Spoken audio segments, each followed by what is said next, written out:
Right, what am I going to do? So first of all, I'm going to say something about who I am. I'm a psychologist with some philosophical training, and my research is underpinned by phenomenological philosophy and hermeneutic theory. I was fortunate to be trained by Jonathan Smith in the IPA approach, and I'm privileged to have been part of its growth over the past couple of decades. So as such, what I'm doing is different from the philosopher and can be described as applied phenomenological research, which focuses on what Yamcha calls the affairs of living. So, for example, the experiential concerns and claims of people and how they ascribe meaning to and make sense of the situations they find themselves in. And for me, engaging with phenomenology and hermeneutics is an ongoing project which continually shapes and reshapes my epistemological commitments and how I do research. So what I hope to do today in the talk is convey a sense of where I am now in my attempt to understand our emotional lives from a phenomenological psychology perspective, to say something about the ideas guiding and framing my current work. I see some faces in the audience who were at Aston. This is a version of that talk, but I have been finessing some of the ideas, so hopefully it's not too tedious to listen to again. So what I'm going to do is say something very briefly about how I'm thinking about meaning and our emotional lives. Then I'll say something about some concepts from phenomenological philosophy, which I find especially useful and that I think can be incorporated into a coherent phenomenological psychology of affect. And then following this, I will say something about language and interpretation, because the perspective I have in mind is one which will have a developed and articulated position on language, as well as placing interpretation at the heart of the endeavour. And throughout, I'll give examples to illustrate my argument. So, let's say something first of all about meaning. And my thinking around meaning is influenced by Heidegger and Heideggerian scholars such as Thomas Sheehan. Now, Sheehan suggests not uncontroversially that at the heart of Heidegger's project is the claim that to be a human is to be meaningful. That to be a human being, that we are structurally creatures of matters of minding who cannot help but find the people, events, objects and things we encounter meaningful. So as Heidegger says, to live means to care. What we care for and about, what caring adheres to, is equivalent to what is meaningful. Meaningfulness is a categorical determination of the world.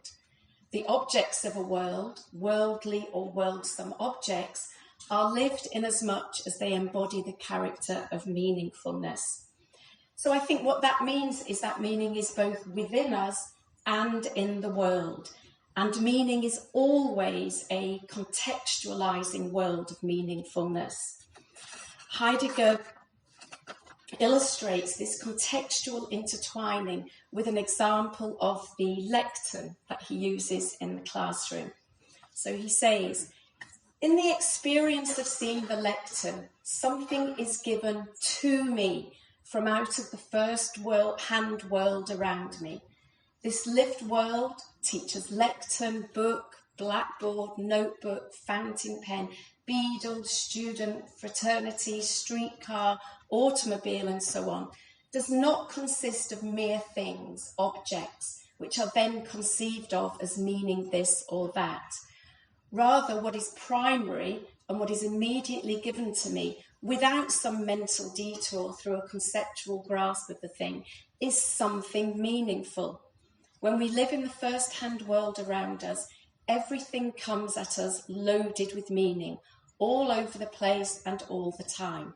Everything is within the world of meaning. The world of meaning holds forth. And it is this lived first-hand world we have to focus on if we want to better understand our emotional lives.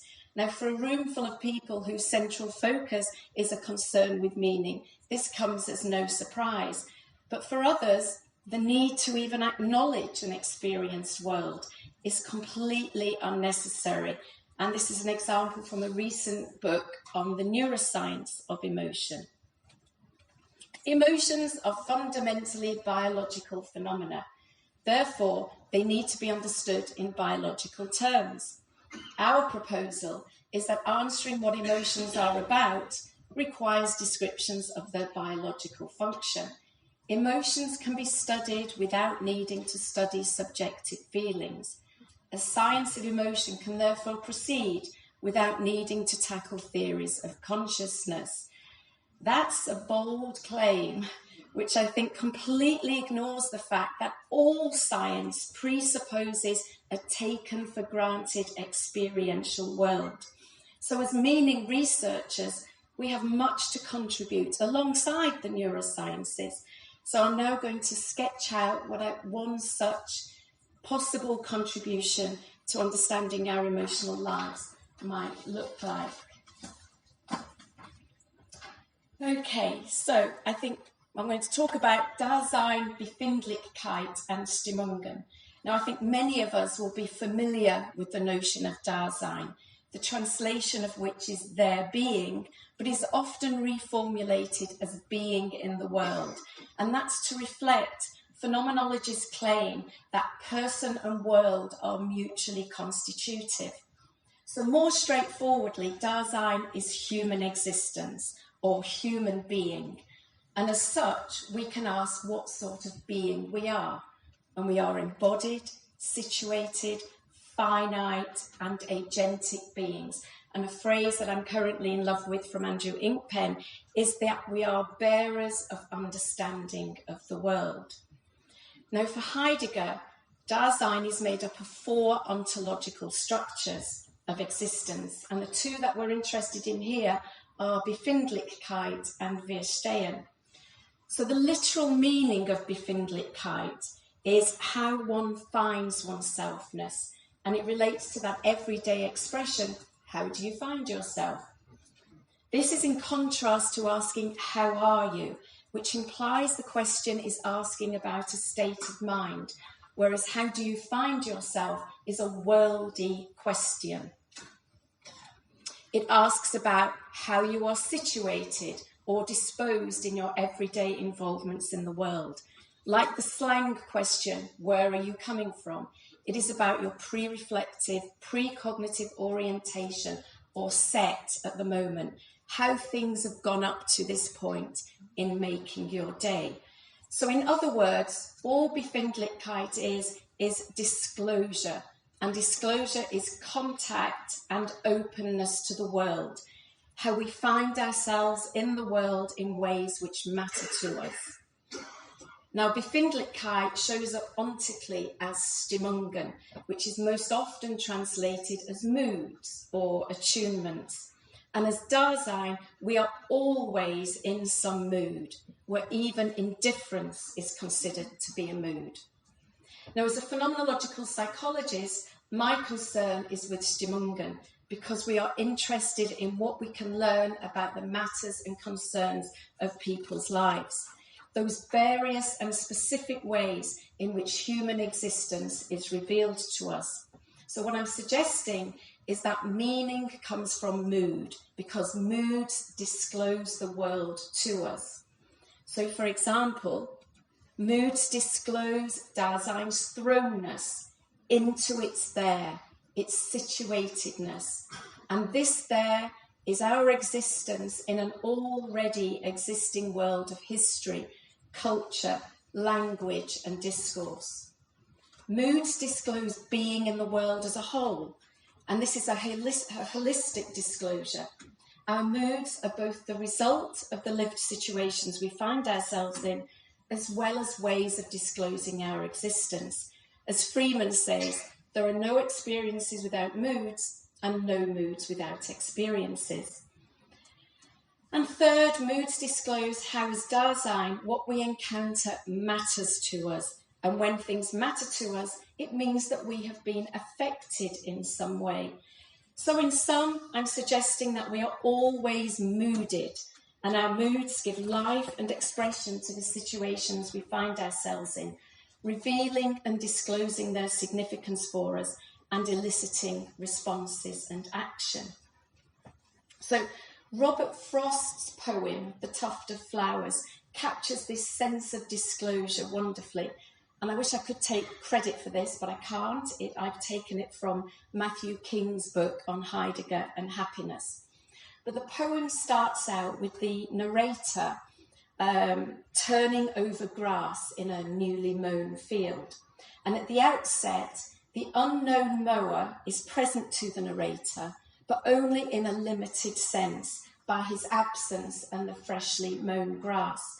And then the narrator comes across a single tuft of flowers, and a connection is made between the narrator and the mower. And I'll pick the poem up here. And feel a spirit kindred to my own, so that henceforth I worked no more alone. But glad with him I worked as with his aid, and weary sought at noon with him the shade. And dreaming as it were held brotherly speech, with one whose thought I had not hoped to reach.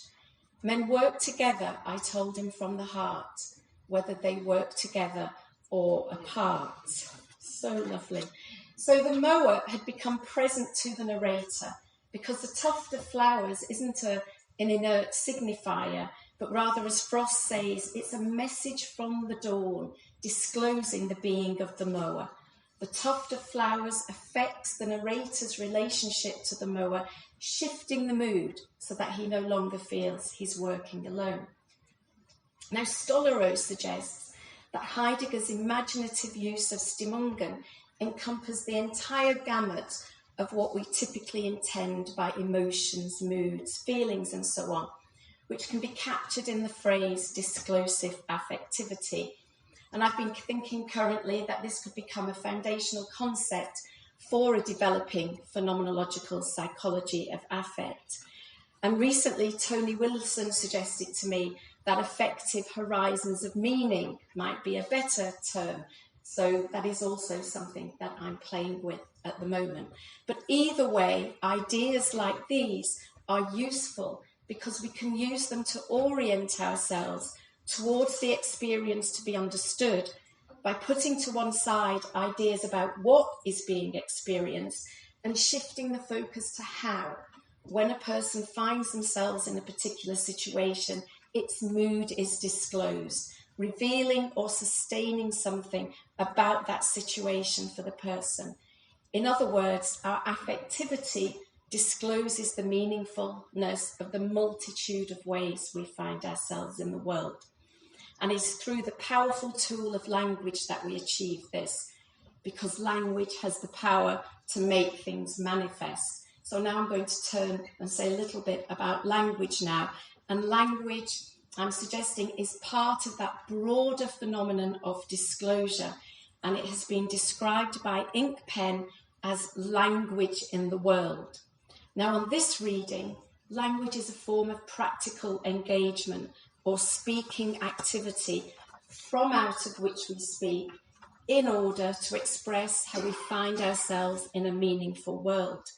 It is language that brings things into explicit awareness, and as a speaking activity, it has a constitutive role. It helps us get to understanding, verstehen, which is the other ontological structure of existence that I mentioned earlier alongside Befindlichkeit. So I want to turn now to the relationship between language, interpretation, and understanding, and I want to make 3 points. First, I think that Heidegger and Gadamer are right when they say that nothing will be understood without language, and this is particularly pertinent when we want to understand our affective lives.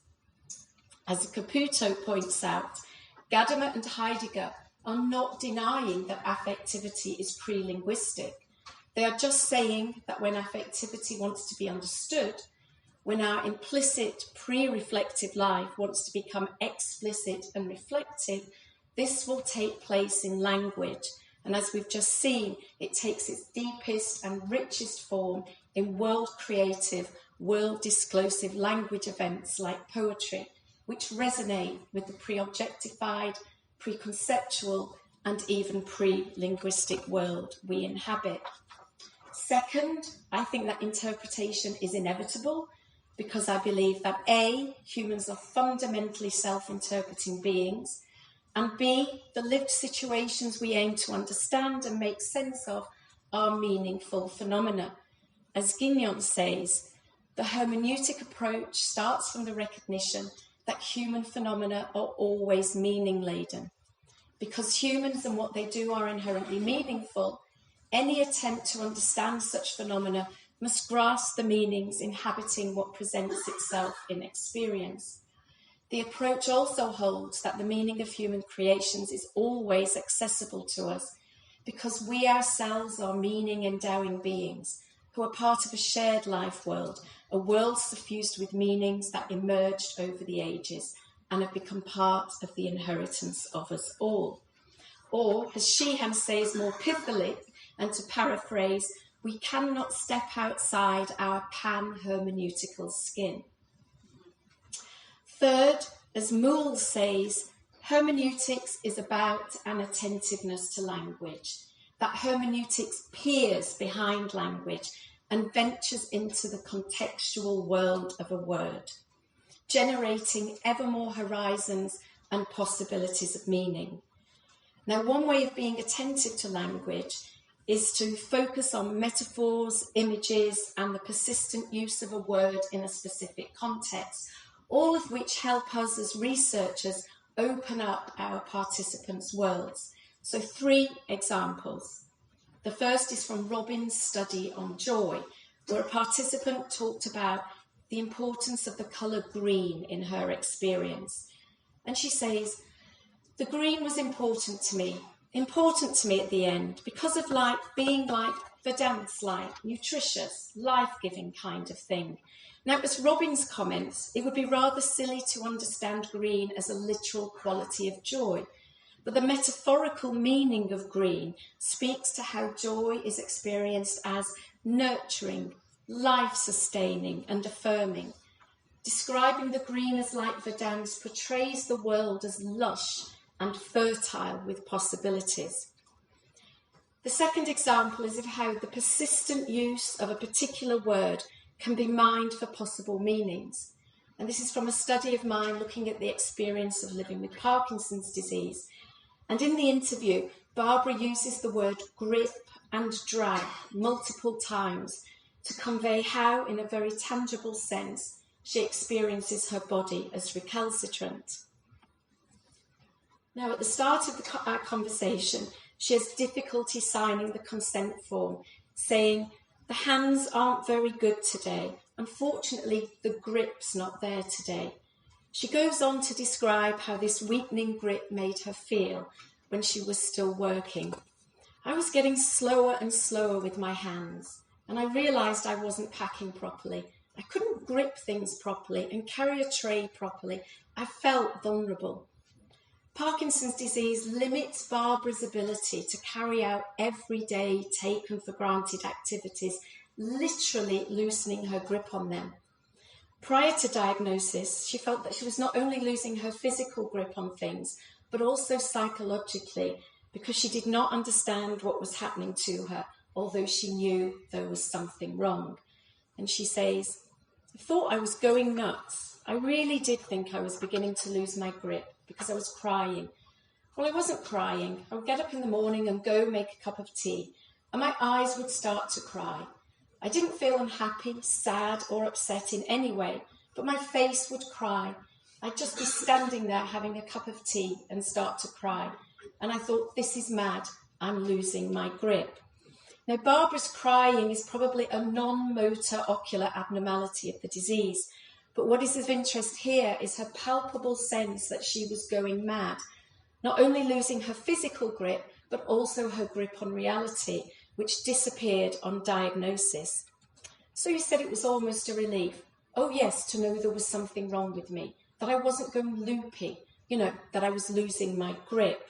So the different ways that grip is used conveys both a strong sense of how Barbara's embodied, unreflective, ready-to-hand relationship with objects that matter in a practical sense has been disrupted, and how not knowing what is wrong is an unnerving experience that shapes one's sense of reality.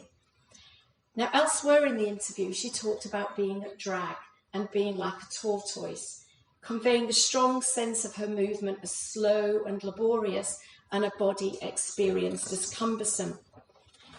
And this also speaks to experienced time, because Barbara has to structure her time in the face of Parkinson's. First thing in the morning, she is slow, and she improves as the morning progresses. But by late afternoon, she describes herself as wearing down again. So consequently, she needs a routine that allows her to get things done where she can. Spontaneity is a thing of the past, and she has no choice but to allow time for activities that were once completed without a thought. It takes me quite a while in the morning. It takes me quite a while to get dressed. I can't move because I'm very stiff, and it does take me 10 minutes to get dressed. Or if I do it in stages, it can take half an hour. Now, Barbara's descriptions illuminate the complex connectivity between a self which is always embodied, temporal and relational. And several times she contrasts the former self, who was always dashing here and there all the time, with the person who now finds that activities going to the shop, such as going to the shops, takes longer and longer.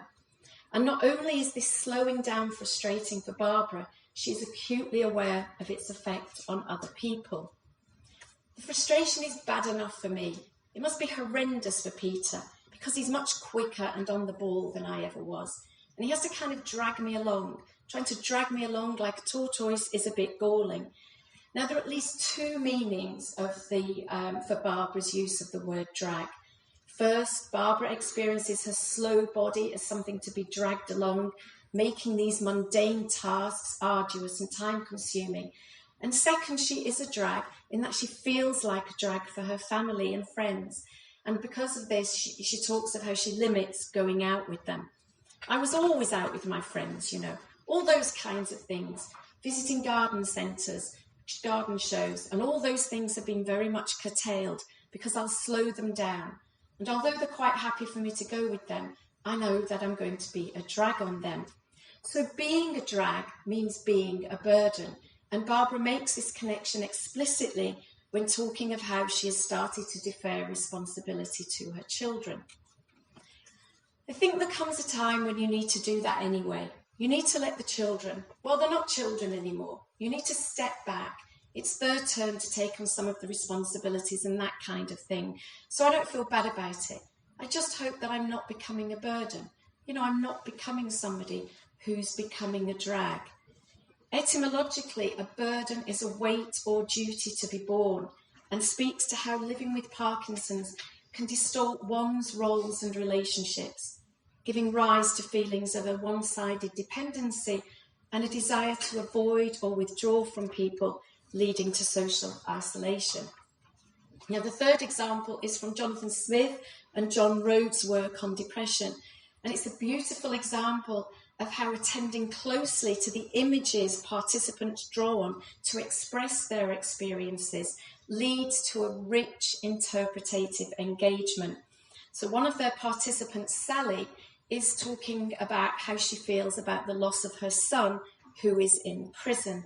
And Sally says, it's emptiness, it's nothing, don't matter. It's been locked away. You just don't care about yourself. It's like part of you gone, your heart, I don't know. Perhaps half my heart has gone away. Now, they suggest that depression, like imprisonment, means a loss of freedom, and that Sally's psychological experience of depression, and to quote, is mirroring her son's physical endurance of imprisonment. And they pay particular attention to the image of losing one's heart and developing layers of meaning. Oh, sorry, how do I get back? Oh, sorry.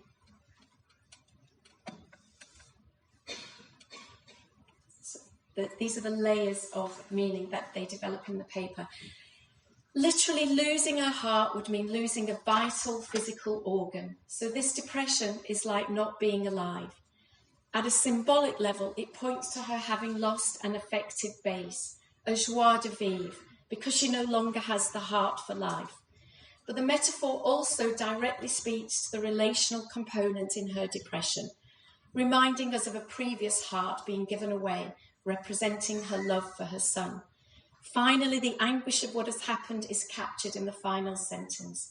It is as though she is left just alive, but missing her other half, the half that gives her life its meaning, its pulse. So in the time I have left, I'm going to flesh out the ideas I've discussed. Disclosive affectivity, disclosive language, the importance of interpretation, with a final brief example. And it's from one woman's experience of undergoing deep brain stimulation for her Parkinson's disease, and I will call her Catherine. Now, the emotional landscape as Catherine moved from making the decision to go ahead with the procedure, having the procedure, and returning home to live with her changed body was one of fluidity and volatility. In the beginning, she described herself as terribly weak and frightened, feelings which, when she went into hospital, remained as a background presence, but was accompanied by other feelings, such as relief and acceptance. And she says, it was a relief to be in and have it happening, because I knew I wanted to do it. I knew it. Equally strongly, I was terrified of it, but I was there now, and there was nothing for it but to get on. And it was a relief. Instead of waiting, instead of thinking about it, I was not waiting and thinking about it, which was easier. So Catherine is still terrified, but relief seems to predominate now. So what possible meanings might be being disclosed with this affective shift? It might signify a relinquishing of control, or it might mean that Catherine has more actively oriented herself towards acceptance. And I think both seem to be the case, with Catherine moving between giving up and a more dynamic acceptance. I stopped feeling apprehensive. I sort of gave up. I decided to just let it go. I had faith in the team who were looking after me, and I felt that was enough.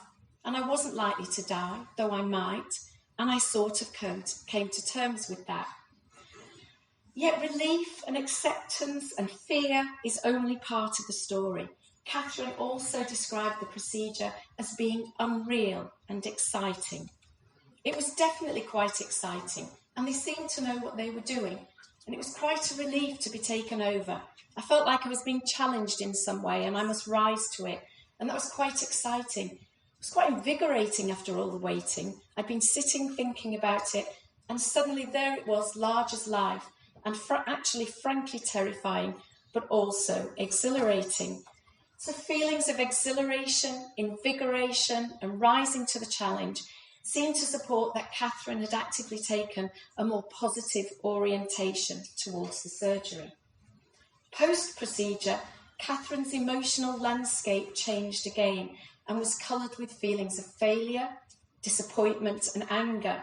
She couldn't discern the dramatic improvement hoped for, and she felt puzzled and rather dismayed, and that somehow she had failed the surgical team as well as her family and friends. I felt I'd failed. The fact that I wasn't immediately dramatically different made me feel I'd failed. I had a huge sense of failure. Catherine was not only disappointed that the surgery had not worked, but she was disappointed in herself. Her body had let her down, and she was not a successful patient. Now, over time, Catherine began to notice improvement, but it took the familiar surroundings of her home to convince her of it. I left the hospital convinced that it hadn't worked, or convinced that it only worked in a way that was so marginal that the doctors were pretending to be pleased with me. And it was only when I got home that I realised how much better I was. So this realisation was accompanied by feelings of being overjoyed, grateful and happy, all of which left Catherine feeling exhausted. Simultaneously, she experienced abandonment, expressed as being slightly cast adrift, as she struggled to get an appointment to discuss her new body. I feel I went through this extraordinary ordeal, and I'm owed a certain care. and not to be able to get hold of them is very frustrating. One desperately wants support all the time. I mean, in a way, I've been given lots of support, but I need more. I feel frightened. So the world persists in being a fearful place for Catherine. Although the surgery had been successful, she felt in a sort of fearful limbo, her body altered and facing the challenge of how to live with the changes. Now I want to look at fear in a different example from Michael McCarthy's book, The Moth Snowstorm. So in the book, Michael McCarthy describes encountering beasts in Namibia. And he says, it was a black rhino, was about 100 yards away, a ton of double-horned power glaring straight at me with nothing but low scrub between us. And although I knew it had poor eyesight, it was twitching its ultra-sensitive ears like revolving radar antennae, trying to pick me and draw a bead on me, and I was transfixed. My heart pounded, my mouth dried. I looked around for shelter. But if I was afraid, there was a stronger and strangest feeling coursing through me. I felt in every way more alive. I felt alive as I had ever been. The next day, he meets an African buffalo, a great black mass of menace, which made me even more nervous than the rhino had. Yet I experienced precisely the same sensation. Mixed in with the anxiety, with the fear of being killed, and buffaloes will kill you, was the feeling in the animal's proximity of living more intensely, of somehow living almost at another level. And when later that day in a dry riverbed I saw, close to, my first wild elephant, the most dangerous of them all, I felt again, intermingled with the wariness, something akin to passion. Now, there is immense emotional range and complexity in both Catherine's and Michael McCarthy's accounts, and I think parallels can be drawn between them. What Catherine says echoes McCarthy's sense of living more intensely. Being prepared for the procedure, she feels profoundly alive in that moment. She says she is exhilarated and challenged. Indeed, the procedure is as large as life for her. Such a range of feelings raises questions, such as how often, if at all, we experience pure emotion. However, in closing, I want to suggest the following: that Catherine and McCarthy's overall mood is one of fearfulness. And I want to distinguish between the specific emotion of fear, with its intentional object of the procedure or the beast, which is judged by both of them to be potentially harmful, and the pervasive background mood of fearfulness. And Ratcliffe says, when we have an emotion, we are already in a situation, and this sense of being in there depends on mood.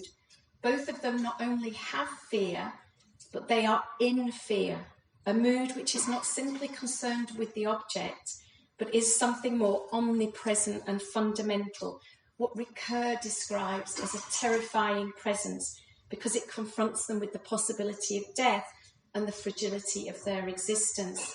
Faced with something like the procedure that Catherine had, or the beasts that McCarthy encountered, they find themselves in a world which has opened up the possibility of being put in danger, and it is this moodedness or attunement which enables them to experience fear.